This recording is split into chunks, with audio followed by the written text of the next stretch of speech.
दोस्तों, सास बहू को कम समझती रही, लेकिन बेटे के एक फैसले ने सब बदल दिया। शादी के बाद का पहला महीना किसी सपने जैसा ही बीता था। मैं और आदित्य हनीमून से लौटे ही थे। घर में सब खुश थे। रिश्तेदारों का आना जाना लगा हुआ था। लेकिन जैसे ही मेहमानों की भीड़ कम हुई, असली जिम्मेदारियां सामने आने लगीं।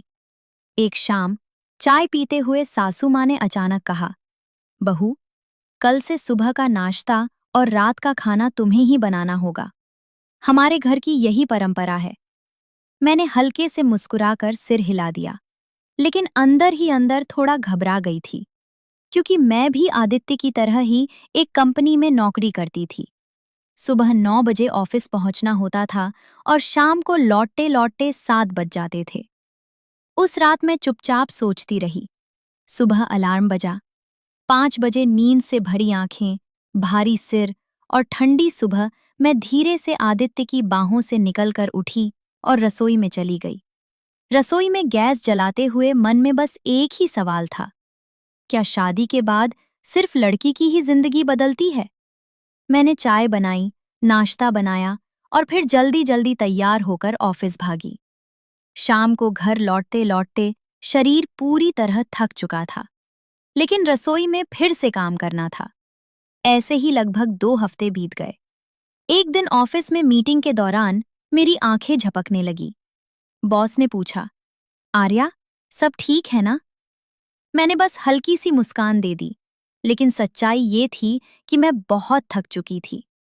उस दिन शाम को मैंने हिम्मत करके सासू माँ से कहा, मम्मी जी, अगर आप बुरा ना माने, तो क्या हम खाना बनाने के लिए किसी कुक को रख सकते हैं?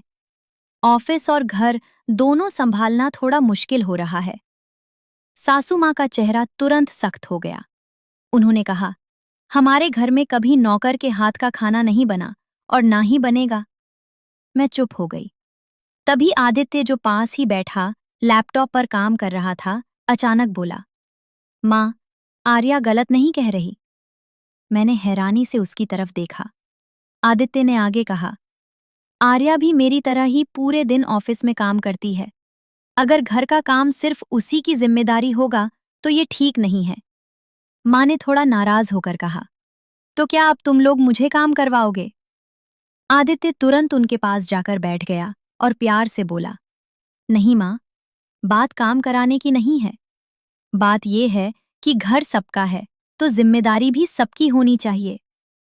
कुछ पल के लिए घर में खामोशी छा गई।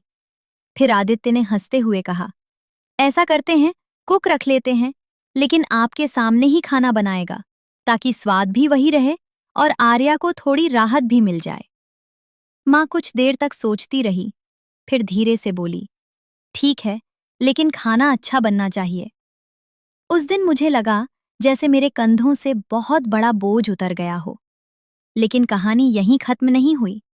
कुछ महीने बाद एक और घटना हुई, जिसने मेरे दिल में आदित्य के लिए और भी सम्मान बढ़ा दिया। उस दिन रविवार था। घर में सब लोग बैठे थे।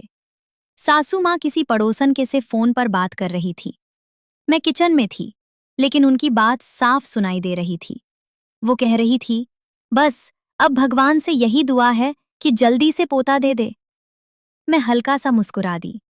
लेकिन अगले ही दिन जब मैंने उन्हें बताया कि मैं प्रेग्नेंट हूं, तो घर में खुशी की लहर दौड़ गई।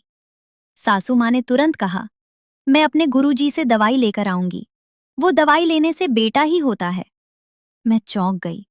मैंने धीरे से कहा, मम्मी जी, मुझे बेटा या बेटी दोनों ही बराबर लगते हैं। सासू माँ कुछ बोलने ही वाली थी कि तभी आदित्य बोल पड़ा, माँ, आर्या बिल्कुल सही कह रही है। माँ ने कहा, लेकिन बेटा हो तो वंश चलता है। आदित्य ने मुस्कुराकर कहा, वंश इंसानियत से चलता है, माँ बेटे से नहीं। घर में फिर से कुछ पल के लिए सन्नाटा छा गया। फिर आदित्य ने मेरा हाथ पकड़ते हुए कहा, हमें बस एक स्वस्थ बच्चा चाहिए, चाहे बेटा हो या बेटी। मेरी आंखों में हल्की नमी आ गई। उस पल मुझे ये एहसास हुआ कि असली खुशी सिर्फ अच्छे घर में शादी करने से नहीं मिलती, बल्कि ऐसे जीवन साथी से मिलती है जो हर परिस्थिति में आपका साथ दे। उस रात कमरे में जाते हुए मैंने आदित्य से धीरे से कहा, थैंक यू। वो मुस्कुराकर बोला, किस बात के लिए? मैंने कहा, मेरे साथ खड़ा रहने के लिए। आदित्य ने हल्के से मेरा हाथ दबाया और बोला, शादी का मतलब